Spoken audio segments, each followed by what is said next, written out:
Hoje, essa apresentação, nós vamos falar sobre 5 assuntos, que são assuntos que eu já introduzi lá no LinkedIn. Por que o NPS é tão ruim, né? Algumas pessoas pensam que eu acordei de manhã cedo e falei assim, eu invoquei com o NPS, tipo, não gosto do NPS, não vou com a cara, e acham que foi uma decisão assim do nada, né? Eu sou professor de métricas aqui nos Estados Unidos, eu leciono uma matéria que a gente fica 3 meses estudando esse assunto, junto com os alunos, discutindo, sem contar que eu trabalho já há 29 anos, né, na área de design, então conheço bem o assunto relacionado com métricas, performance empresarial, conceitos de valor, e então não é simplesmente não vai com a cara do NPS, né? A gente procura ter opinião fundamentada, não é simplesmente achismo. Muito bem. O segundo tópico é, ok, o NPS não é bom, e o que tem de bom, então? Que talvez é a pergunta que muitos vieram aqui para obter a resposta, né? O que tem de melhor, já que ele não é tão bom assim? A terceira pergunta é como criar minha própria métrica, que é a resposta que geralmente eu dou para as pessoas que me perguntam, tá, mas qual que é a opção melhor? Então, eu sempre digo que o melhor depende de cada caso, mas a gente vai entender um pouquinho melhor sobre o que é esse tal de depende hoje. E a gente vai falar um pouquinho sobre o conceito de métrica relacionado com o estágio em que o seu negócio se encontra. Então, algumas pessoas daqui são de startups, algumas estão na fase de ideia, outras estão tentando obter o tal do market fit, que é saber se tem aderência, né, à proposta de valor com que as pessoas esperam. E, por último, nós vamos falar aqui sobre a questão da inteligência artificial, que virou aí um bafafá, muitas pessoas têm comentado bastante a respeito desse assunto, né? E a gente sabe que isso vai afetar a maneira como os dados são analisados e de que maneira isso pode afetar a questão de métricas ligadas à performance do negócio. Muito bem, então vamos lá. Muito bem. Eu gostaria de começar falando um pouco sobre a polêmica, né? O que motivou essa palestra. Eu fiz esse post, um post bem, como se diz, mal educado, por assim dizer. Eu recebi no meu e-mail assim, essa mensagem do Nubank, né, perguntando assim, qual a probabilidade de você recomendar o Nubank para alguém que você conhece? Olha, vai dizer que faz tempo que eu não uso o Nubank, porque eu não moro mais no Brasil, né? Então as minhas operações com cartão de crédito são aqui nos Estados Unidos. E eu vi essa mensagem, eu falei assim, cara, que coisa antiga, né? E aí coloquei lá, tipo, como uma organização do tamanho do Nubank ainda está usando o NPS, né, uma coisa que foi inventada há 19 anos atrás, disfarçada de pseudociência, já envelheceu. Tipo, coloquei lá, né, e fui tomar banho. Cara, quando eu voltei, o circo tava pegando fogo, a galera, ninguém falava em outro assunto. Só sei que esse post é o segundo post mais visualizado da minha timeline. O número 1 é um plágio da Stone, que copiou o meu projeto de design. A Stone é aquela da máquina verdinha, lá do Rio de Janeiro. Então, os caras me plagiaram na cara dura, entrei com um processo contra eles. O processo subiu para o Supremo Tribunal, né? Eu ganhei todas as a primeira e segunda instância, e eles recorreram pela terceira vez, então está no Supremo Tribunal de Justiça, STJ agora. Se eles recorrerem, se eles conseguirem ganhar a terceira vez, o recurso, né, vai para o STF, Supremo Tribunal Federal. Mas, enfim, tirando o da Stone, que teve mais de 1 milhão de visualizações, 1 milhão e 200 mil, esse aqui teve 293 mil visualizações. E 101 comentários e 49 repostagens, então, tipo assim, não posso dizer que isso que viralizou, né, porque não é uma quantidade tão grande assim de visualizações, mas eu percebi que tinha um interesse no assunto.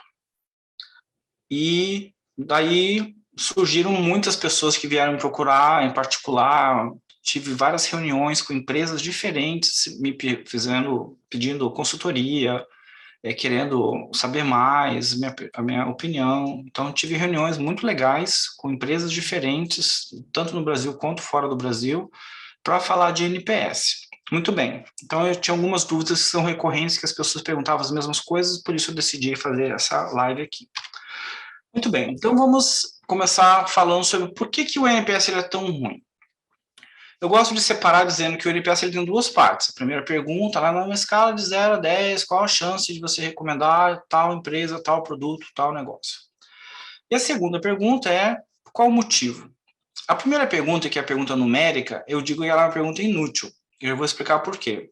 A segunda parte, que é a pergunta aberta, essa sim é útil.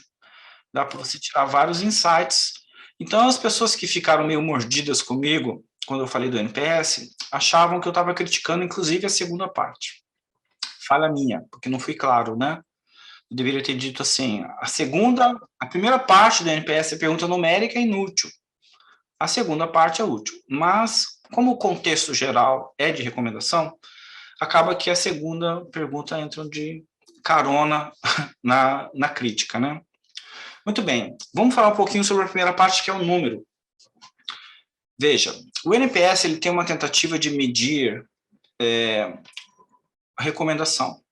Acontece que o NPS mede não é o comportamento de recomendar, é uma atitude. Atitude é uma disposição para a favor de ou contra algo. Então, o problema é que a atitude e as preferências das pessoas, elas mudam. O que as pessoas dizem de manhã cedo pode ser muito diferente do que elas preferem fazer à tarde. Eu poderia fazer uma enquete aqui com vocês agora, perguntando, né, qual a chance de vocês recomendarem o meu perfil do LinkedIn, e vocês derem uma resposta.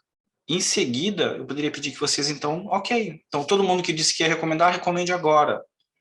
Não tenho garantia nenhuma, você pode ter respondido algo e, tipo, segundos depois, agir de um modo completamente diferente. E sem contar que as pessoas são muito influenciáveis, né? Então, agora elas estão dizendo que recomendariam, mas se ela está num contexto, que ela não está sozinha, ela está em grupo, e o grupo, por algum motivo, falar mal, ela pode seguir o grupo, independente da opinião dela ser oposta. Então, o contexto diz muito. Mas vamos falar um pouquinho sobre esse terceiro bullet aqui, que é pessoas não fazem o que elas dizem. Veja, isso é uma coisa muito antiga, já se conhece há muito tempo já se tem informação, esse capítulo aqui de livro é de 2002, fazem 20 anos atrás, em que já tem estudos, né, que falam que as pessoas falam coisas, mas elas fazem diferente. Isso, inclusive, é o problema das startups, porque quando elas estão tentando testar, né, se a proposta de valor deles está sendo aceita, então elas pegam e falam assim, olha, você usaria um sistema que faz isso, isso, isso? Você assinaria, você pagaria para usar? E as pessoas dizem sim, nossa, é sensacional, puxa, pode fazer que se você fizer eu compro. Aí eles pegam e lançam, desenvolvem o software, contratam os programadores, fazem interface, e aí botam no ar e ninguém compra o negócio. Diz assim, cara, mas na pesquisa disse que eles iriam comprar, mas não compram. Por quê? A pesquisa que você fez, além de estar enviesada, ela estava medindo atitude. Esse artigo aqui, ele tem uma tabela na página 4, em que ele mostra, né, foi feita uma meta-análise. O que é uma meta-análise? É uma análise da análise. Então, a análise é o relatório original. Os relatórios originais estão aqui, ó, Armitage, Hausenblas, Keane, Hunter, blá, blá, blá. Então, eu tenho vários estudos que chegaram a um número que a gente chama de R quadrado. O que é esse R quadrado, estatisticamente falando? Ele diz o quanto um determinado comportamento está sendo explicado por outras variáveis. E que está dizendo que a intenção explica apenas 28%, né, esse 0,28 que vocês estão vendo ali no overall, está dizendo que, na média, a intenção explica só 28% do comportamento final. Ou seja, existem ali pelo menos 72% que são explicados por outras coisas. Então, a pessoa pode dizer, eu vou recomendar, mas existem outros fatores para saber se de fato ela vai recomendar mesmo ou não. Uma outra evidência aqui de por que esse número tipo, é inútil, ele não serve para nada, está aqui. Vamos falar um pouquinho sobre a questão do cálculo do NPS. A gente sabe, né, que o cálculo é feito da seguinte forma. Então, a gente coloca que pede que as pessoas respondam de 0 a 10. Qual a chance de você recomendar? Então, o cálculo pega todas as pessoas que deram notas 9 e 10 e soma essas porcentagens. Aqui deu 14 mais 42%, dá 56. Eu ignoro as pessoas que deram notas 7 e 8, que são chamadas de neutras, e eu somo todas as porcentagens das pessoas que deram notas entre 0 e 6. Então, aqui 2, mais 1, mais 1, mais 1, mais 4, mais 4. Nesse caso, deu 13. E aí eu subtraio 56 de 13 e dá um número que esse número aqui é 43, é o chamado NPS. Muito bem. Qual que é o problema aqui? Bem, se você já ouviu falar de estatística, você já ouviu falar de intenção de voto, né? Lembra-se das pesquisas de intenção? Tipo, você vai votar em quem? Tira essa expressão votar e coloca no lugar recomendar. Você vai recomendar quem? Você votaria no candidato X? Você deve lembrar que naquelas pesquisas existe um negocinho chamado margem de erro. Veja, eu coloquei aqui as barrinhas pretas ali ao redor, né, esses retângulozinhos ao redor de cada barra, para indicar que existe uma margem. Esse número não é tão preciso quanto parece.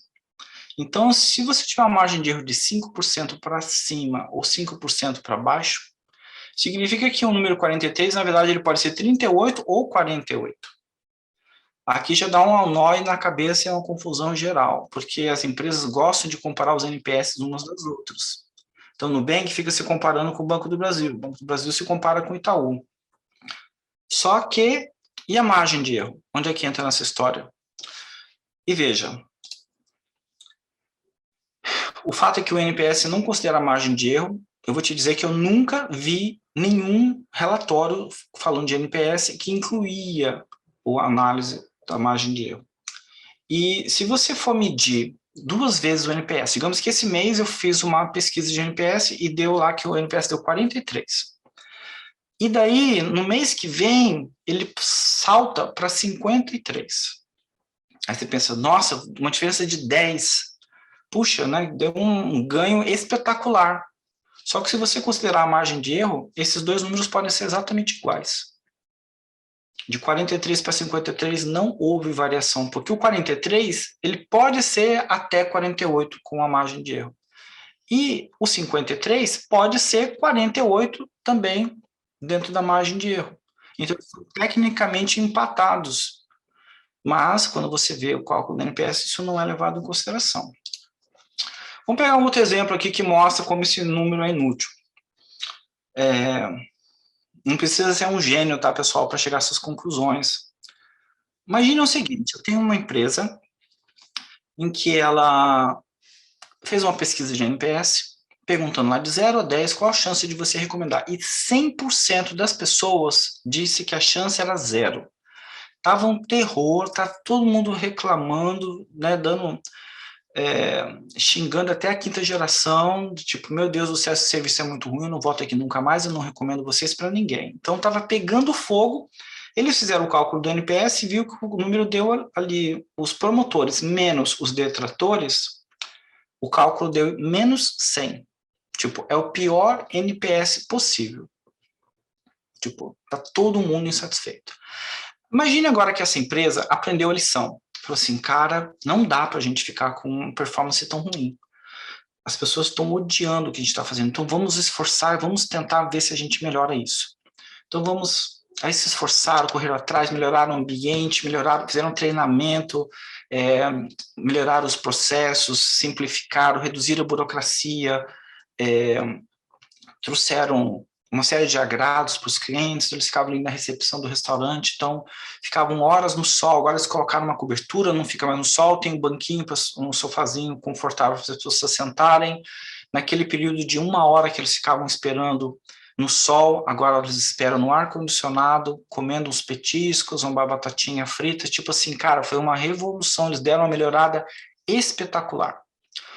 Agora eles rodaram o NPS de novo, e quando eles rodaram o NPS, As pessoas que antes davam nota 0 para recomendação, agora está todo mundo dando nota 6.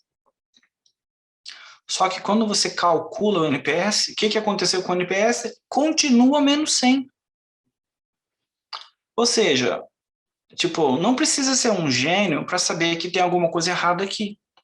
Porque, cara, você ir de 0 para 6 representa um avanço considerável. Eu não posso entender que o meu NPS não mexeu o ponteiro. Ele não reflete essa mudança, porque ele considera, não importa se a pessoa deu 0, 1, 2, 3, 4, 5, 6, o NPS não muda. E a gente sabe que para você ir de 0 para 6 tem uma diferença. Então, conceitualmente falando, ele tem um furo. Tá dando para entender até agora, pessoal? Vocês podem me dar um feedback aí no chat, só para saber se tá dando para acompanhar o raciocínio? Beleza. Ótimo. Então, vamos seguir em frente aqui. Se vocês olharem ali no rodapé, tem 33 slides. Então, a gente está no 12, já estamos quase chegando na metade, tá, pessoal? Então, é uma apresentação curta, a ideia é que seja tiro rápido para liberar vocês para irem logo para a praia, vocês já entrando nos preparativos aí do fim de ano. Muito bem. Uma outra coisa que o NPS faz, ele considera que as pessoas que dão nota 9 e 10, elas conceitualmente são iguais. Acontece que não são. Vou explicar. Esse livro aqui, que é The Service Profit Chain, é um livro sensacional, eu recomendo quem puder, né, consegui-lo. É do Haskett, do Sasser e do Schlesinger, sei lá se é assim que pronuncia. O fato é que esse livro ele tem uma série de capítulos que explicam sobre medição de satisfação, lealdade, recompra e assim por diante. Veja só, esse gráfico da direita é um gráfico muito interessante, que ele é baseado num estudo que foi feito para Xerox. Né? Vocês sabem, a Xerox é a marca de copiadoras, que já foi muito mais poderosa no passado. Esse livro não é um livro tão novo, mas o conceito dele ainda é válido, tá? Veja, quando a pessoa, ela pode dar 5 notas possíveis aqui. 1, muito insatisfeito. 2, insatisfeito. 3, nem satisfeito nem insatisfeito. 4, satisfeito. E 5, muito satisfeito. Veja, aqui do lado esquerdo não dá para ler, mas está escrito ali, loyalty retention. Significa lealdade, retenção, ou seja, a chance da pessoa voltar a fazer negócio, voltar a usar o serviço de novo, voltar a usar o Uber, voltar a usar o Nubank. Então, veja que a chance de retenção, quando você sai da nota 4 para a nota 5, o crescimento vertical é muito maior do que quando você sai da nota 3 para a nota 4. Mas veja, de 4 para 5. Se elas fossem comparativamente iguais, fosse uma relação linear, você não teria esse salto tão grande acontecendo aqui. Né? O estudo da Xerox mostra que quando a sua nota sai de 4 para nota 5, tipo de 4 estrelas para 5 estrelas, a chance de recomendação aumenta 600%. Desculpa, a recomendação de retenção, lealdade. Mas a gente sabe que ninguém recomenda algo que a própria pessoa não voltaria a usar. Então, esses conceitos estão relacionados, né? Então, é para dizer que essa relação, você pode comparar aqui as barrinhas vermelhas, ó, tem uma bem comprida, que mostra a distância na vertical, e uma barrinha mais curta, que mostra qual é o avanço, qual é o impacto em você sair de 3 para 4 estrelas e de 4 para 5 estrelas. Isso é uma coisa bem interessante que eu queria deixar aqui como um aprendizado para vocês pensarem e fritar os miolos de vocês. Quando vocês vão no Google e vocês veem as avaliações das pessoas, geralmente está lá em número de estrelinhas. Mas você já percebeu que as estrelas se concentram em 4.1, 4.2, 4.3, 4.6, 4.8, 4.9 e 5. Então você vê essas estrelas.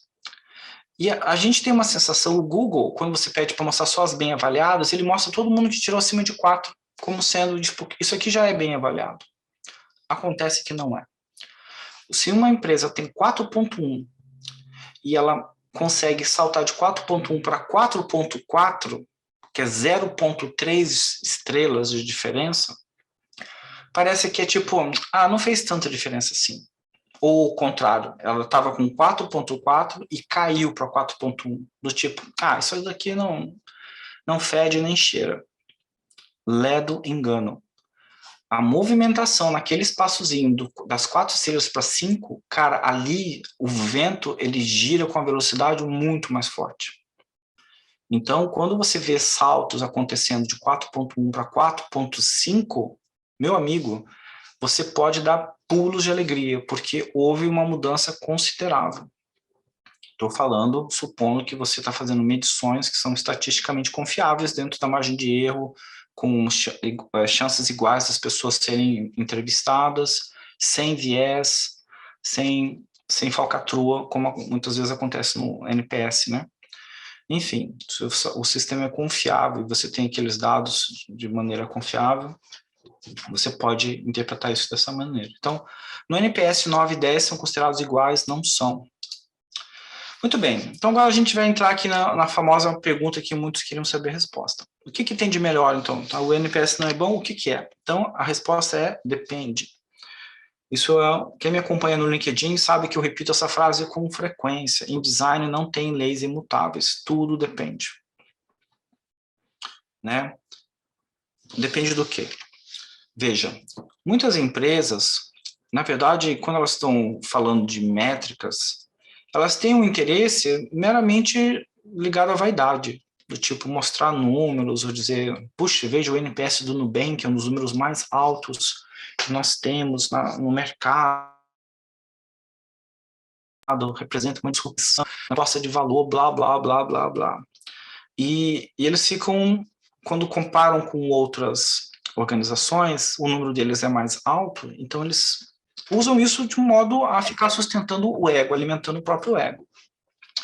Mas o NPS, ele é chamado de métrica de vaidade porque ele, de fato, ele não ajuda a tomar decisão estratégica. Ok, meu NPS é 43. E o Kiko? O que eu faço com essa informação? Né? Então, não adianta ter um número absoluto e, de fato, não conseguir transformar isso em ação estratégica. Vamos ver.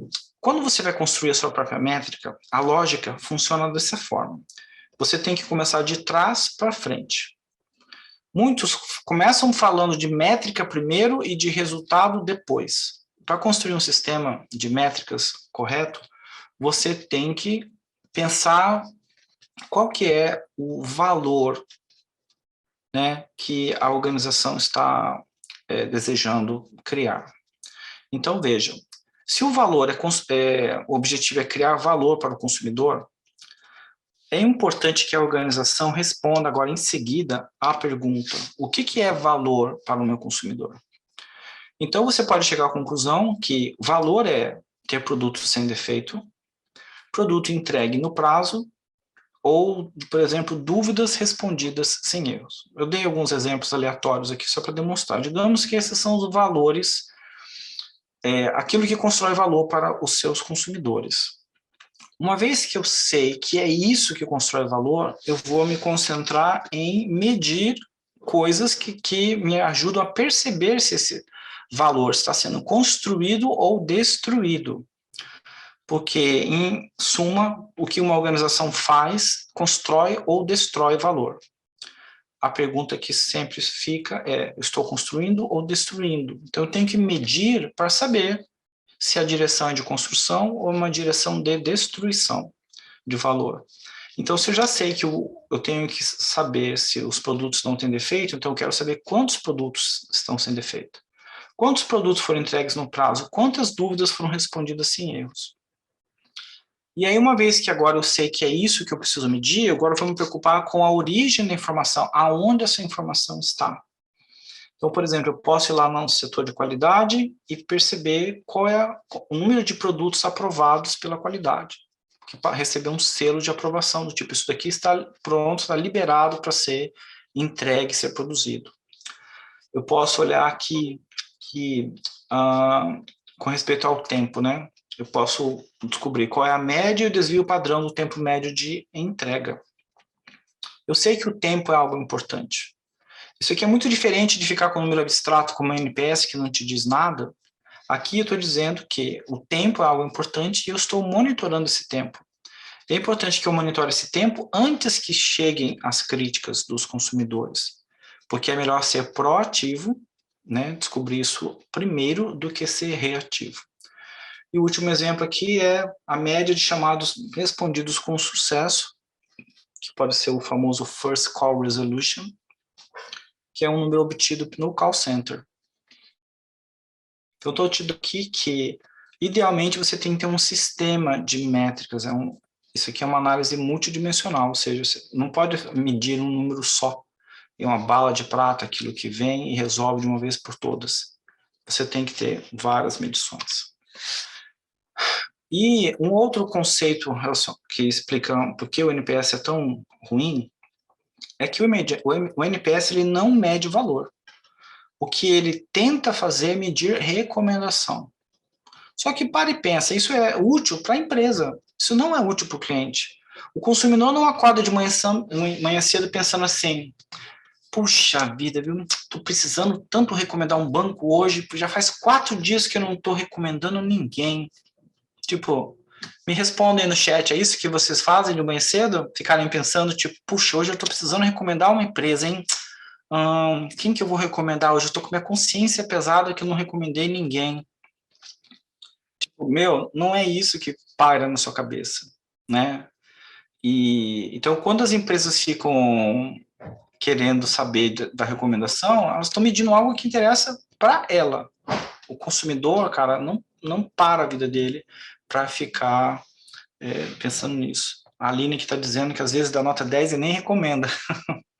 Bem-vindo ao clube, Aline. Você pode pegar a sua camiseta na recepção, tá bom? E a sua carteirinha também. Muito bem, então vamos lá. Tem um negócio que eu queria compartilhar com vocês, que eu acho uma coisa que eu acho muito legal. Esse aqui é o trabalho da Worfix, foi fundada pelo Guilherme Cerqueira. O Guilherme ele tinha uma empresa de pesquisa no Rio de Janeiro com o irmão dele, que era sócio, e ele pegou e desenvolveu uma abordagem que eles não perguntam de 0 a 10 qual a sua chance de recomendar, que fica apontando para o futuro, tentando adivinhar com bola de cristal o que as pessoas vão fazer. Em vez disso, ele simplesmente procura medir, né? Tipo, valeu a pena usar esse serviço? Valeu a pena usar esse produto? Valeu a pena usar o aplicativo? Valeu a pena usar esse serviço? Eu acho que é muito inteligente essa abordagem, porque, primeiro, ela mede o valor, né? E eles desenvolveram uma plataforma que é muito legal, que é essa plataforma da Worfix. E o Guilherme, ele chegou a uma conclusão que eu também achei muito inteligente, em que ele disse que só perguntar a escala numérica, de 0 a 10, né, quanto é que você acha que valeu a pena isso? Ele falou assim, cara, isso não é suficiente. É importante ir um passo além, que é ter uma conversa para poder aprofundar um pouco por que isso deu essa nota. E o sistema deles é muito legal porque eles trabalham com a Lucy. Essa Lucy é como se fosse uma inteligência artificial, né? Que ela tem esse poder de conversar com as pessoas usando perguntas que mudam de consumidor para consumidor, baseado no que elas falam. Então, as pessoas, quando respondem, ela captura palavras e frases que as pessoas disseram e, baseado nisso, ela lança a próxima pergunta que está relacionada com a primeira resposta. Então, ela consegue extrair mais insights do que o número puro. E, mais do que isso, ela consegue depois quantificar isso por meio de regressão. Agora, um outro assunto que eu gostaria de conversar com vocês está relacionado com o uso das métricas e o ciclo de vida do negócio. Como eu sei que muita gente que me segue no LinkedIn está começando agora, está criando seus produtos digitais, está tentando verificar se existe aderência com o mercado, se o produto tem aceitação, porque tem dinheiro envolvido e você precisa dessa prova para conseguir investimento. Se você consegue provar que o teu produto tem aceitação e que tudo que está faltando é escala, ou seja, investimento para aumentar a publicidade, propaganda, consciência de marca, e para isso você precisa de um investidor anjo, Esse investidor não vai trazer dinheiro para você se você não conseguir provar que existe uma aceitação. O NPS não é o caminho para você obter essa avaliação. Então, eu estou colocando esse gráfico aqui para mostrar que o tipo de coisa que você vai medir depende do estágio em que o seu negócio está. Se você está na fase de pré-nascimento, está no MVP, ele nem virou uma empresa ainda. A empresa não foi nem lançada. É o chamado pré-nascimento. Você pode estar interessado em ter informações que são diferentes de uma empresa que já está em nível de maturidade, que aí ela está buscando a excelência operacional. Ela já provou que o conceito dela foi bem aceito, mas agora ela precisa saber se ela está... Não é mais essa pergunta se ela está fazendo a coisa certa, a pergunta é se ela está fazendo do jeito certo. Então, esse é um outro conceito. O que eu queria trazer para vocês é um conceito que eu defendo há bastante tempo, que não importa se você está no começo, lançou a empresa, está crescendo, já amadureceu, se você está em queda, está quase morrendo, você sempre precisa ter esses números aqui. Você precisa saber essas 5 métricas. Se você não tem essas 5 métricas, como diz, volte para o início do jogo. Sabe, nos tabuleiros, assim, que tem quando você cai numa casa em que você é obrigado a voltar para o início do jogo, ou tantas casas, né? Então, se você não tem essas métricas, você tem que repensar o que você está medindo. Porque essas são as métricas mais básicas que existem. Então, veja, você tem que saber quantos clientes abandonaram o seu produto, tipo, mês a mês, né? Quantos clientes estão abandonando? Você tem que ter isso muito claro. Você tem que saber quantos clientes não abandonaram, ou seja, eles voltaram. Eles estavam no mês passado, estavam em janeiro, e agora eles voltaram em fevereiro. E dos que estavam em fevereiro, voltaram em março, abril, maio. E também é importante saber quantos clientes novos você tem, que nesse caso aqui são os clientes que vieram por indicação. Ele é novo, ele nunca veio, ele apareceu pela primeira vez, mas ele veio como? Veio por indicação ou ele veio por algum motivo, como por exemplo, publicidade, anúncios, que é o crescimento que a gente chama de crescimento pago ou crescimento não espontâneo. Eu estou falando que são 5 números porque o primeiro é clientes que abandonaram, o segundo clientes que voltaram, o terceiro são os clientes novos. Esses clientes novos você decompõe em mais 2 métricas, por isso que são 5, tá? Muito bem. Eu trouxe aqui um exemplo, que é um gráfico que, idealmente, toda empresa deveria ter esse gráfico aqui. Não importa o tipo de empresa, o que ela faça, pequena, média, grande, gigante, ela tem que ter esses números aqui. O que elas demonstram? Vamos olhar só a linha azul, que representa o número de clientes novos ao longo dos meses. Então, ali embaixo você está vendo lá mês 1, mês 2, vai até o mês 15.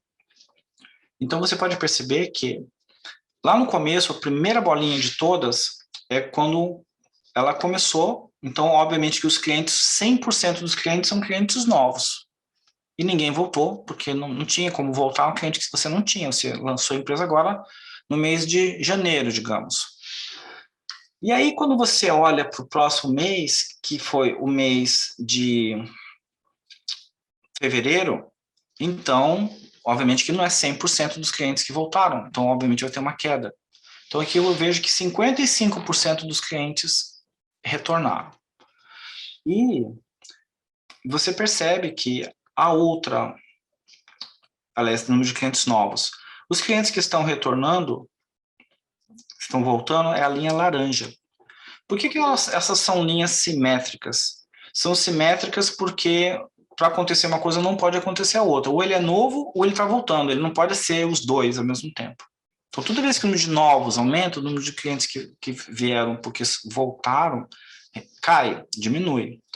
Então, com esse gráfico, você consegue acompanhar a evolução. Veja, a linha azul está dizendo que o número de clientes novos está caindo. Caiu, caiu, caiu, até o mês 8, em que chegou a 0. Ou seja, o número de clientes novos está despencando. O que está acontecendo? Né? Porque eu parei de anunciar? Ou porque não tem ninguém indicando a minha empresa? Não tem ninguém recomendando?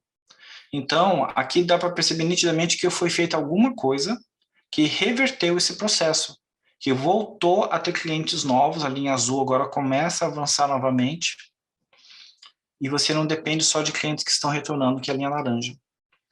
Então, estou te dando esse exemplo aqui, porque quando eu invariavelmente pergunto para as empresas, você tem esses dados, esses números? Cara, isso aqui pode ser um restaurante, pode ser um pet shop, pode ser um banco, pode ser uma consultoria, não importa. Invariavelmente, eles não têm esses números. O que eles têm é o número de clientes ativos, e só. Nesse mês a gente tem 10 clientes. Mês passado tinha 8. Aumentou aqui. O número de clientes, tivemos 2 clientes a mais. Mas eles não analisam os outros números, tá? Uma outra coisa que você deve se lembrar é que no começo dessa apresentação eu disse que o NPS tinha duas partes. Tinha uma parte que era ruim, que é o número, e uma parte boa, que era a parte da pergunta aberta. Mas por exemplo, eu peguei esse caso aqui das lojas americanas, que veja só a quantidade de avaliações que eles têm. 930 mil avaliações.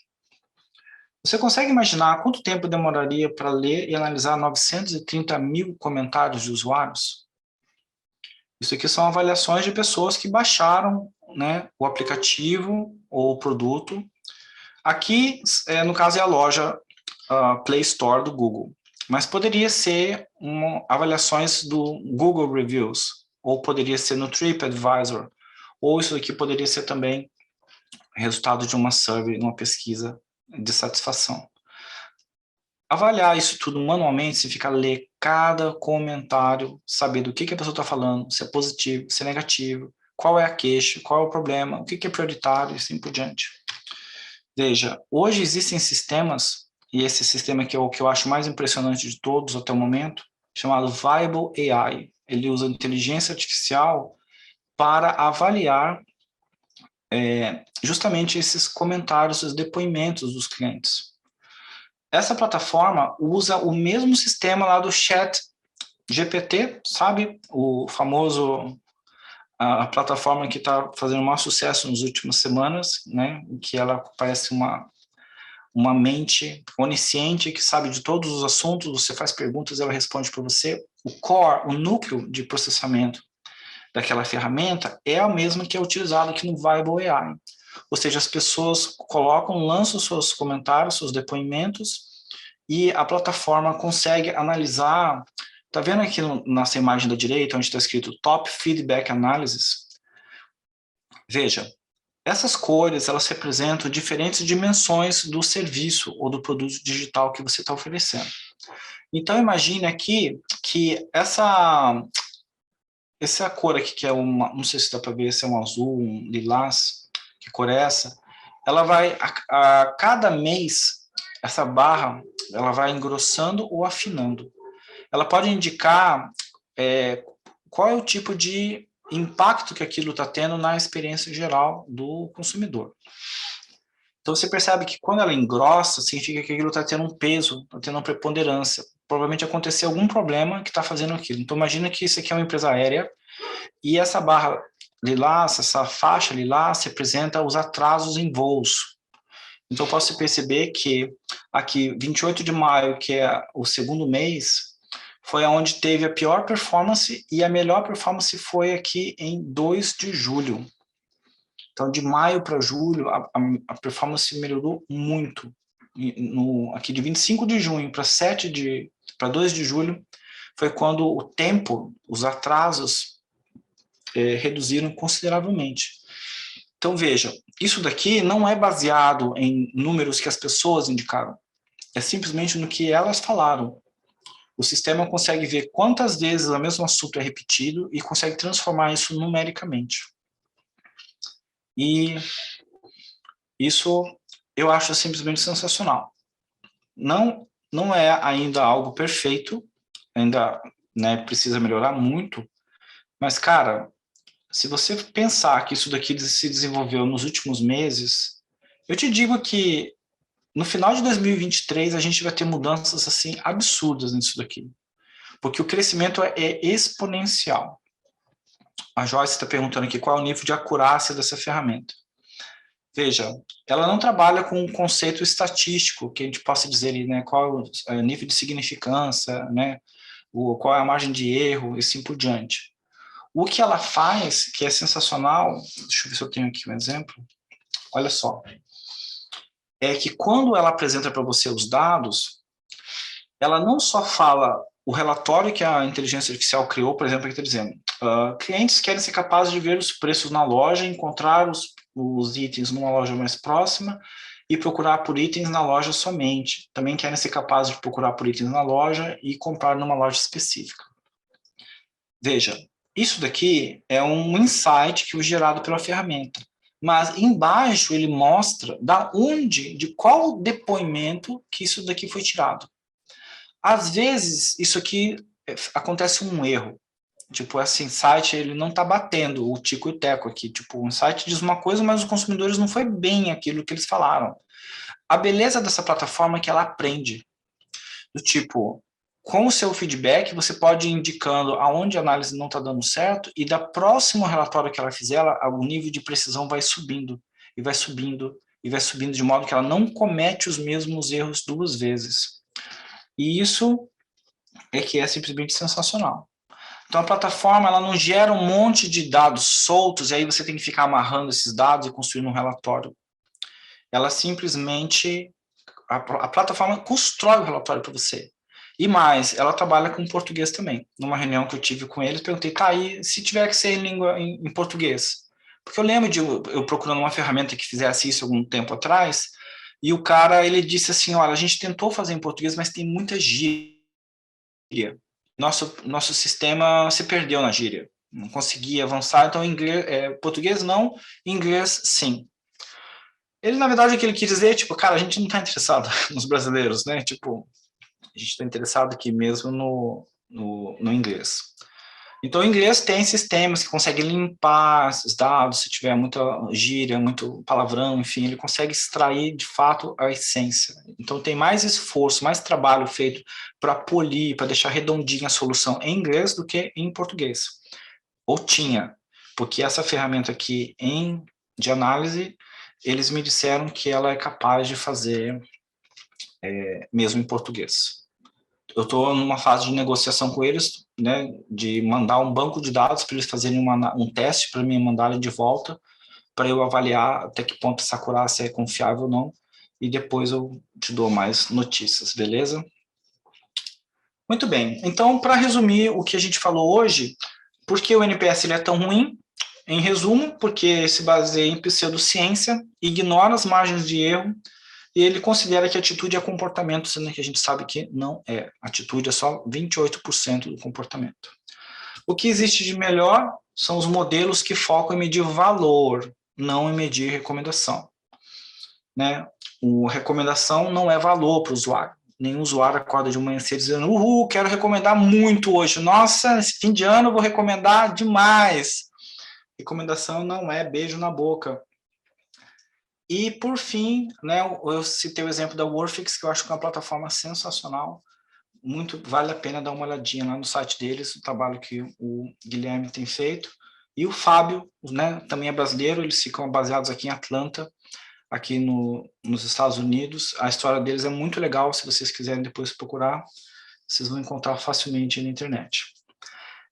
Como criar a sua própria métrica, tem que começar de trás para frente. Veja o que gera valor, né, para o seu negócio, para os seus clientes, e a partir daí você vai determinando quais são as partes do seu negócio, que a gente chama de fatores chaves de sucesso, que você tem que monitorar, né? Então, isso eu acho muito mais útil de ficar monitorando o NPS para inglês ver.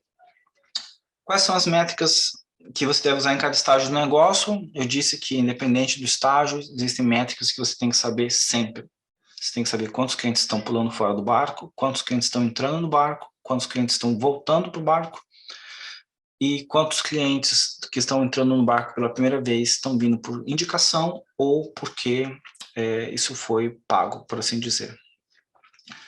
E, por fim, a gente falou sobre como a inteligência artificial tem sido utilizada para ajudar a medir os fatores-chave de sucesso por meio de ferramentas que conseguem processar grandes volumes de falas, de depoimentos por texto dos consumidores, que ainda não estão perfeitos, mas conseguem definitivamente acelerar o trabalho braçal. Lembrando que para você analisar uma única resposta aberta de 2.000 respostas do NPS, você pode levar muitas horas, dias, se uma única pessoa estiver trabalhando nisso. Com esse sistema, esse processamento pode acontecer em poucos minutos. E está se encaminhando para acontecer em segundos. Então, pensa em substituir dias por segundos em avaliação, né? Eu vou deixar aqui como tarefa de casa, tipo, ok, puxa, agora minha cabeça está fervendo com um monte de ideias, o que eu leio, quero continuar estudando o assunto, o que eu leio em seguida? Eu vou deixar essa dica aqui, que é o artigo Usando Estatística para Conhecer os Clientes, do Alexis Gonçalves. Ele é um brasileiro, mas esse cara, ele foi diretor de excelência operacional do Citibank para a América Latina. Hoje ele mora aqui nos Estados Unidos. O cara tem uma experiência absurda nessa área de métricas. Ele é um profissional na área de Six Sigma, que tem expertise muito alta sobre esse assunto. Ele escreveu um artigo muito legal falando sobre uso de regressão linear, análise fatorial, análise de clusters para métricas de performance, métricas de qualidade. Então, esse artigo eu acho sensacional. Ele é um artigo, mas vai explodir a cabeça de muita gente aí, porque vai trazer uns conceitos novos que mudaram a minha cabeça alguns anos atrás, quando eu estudei isso pela primeira vez em 2013, 9 anos atrás. Eu era só um designer que só entendia de design gráfico, e aí quando eu comecei a ver o mundo dos números, eu fiquei encantado e me motivou a estudar mais. Isso aqui eu acho que seria o primeiro artigo legal para você estudar. Eu deixo também a dica desse livro, é um livro do Belmiro Castor, foi um professor da área de administração da Universidade Federal do Paraná. Infelizmente, ele já faleceu, mas esse livro é sensacional, porque ele explica com uma maestria o conceito de valor, como existe um valor para diferentes partes da organização. Vi uma pergunta aqui, né, que algumas pessoas têm dificuldade em construir métricas para a área de B2B, né, que é diferente de B2C. Para você poder fazer isso, você tem que entender o conceito de valor. O valor muda dentro de um contexto business to business, né? E esse livro aqui eu recomendo, o novo custa R$48, se você for no sebo, se você for rapidinho lá, porque não tem muitas opções, muitas cópias disponíveis, você vai achar por R$9. É um livro que eu indico para todos usarem, tá bom?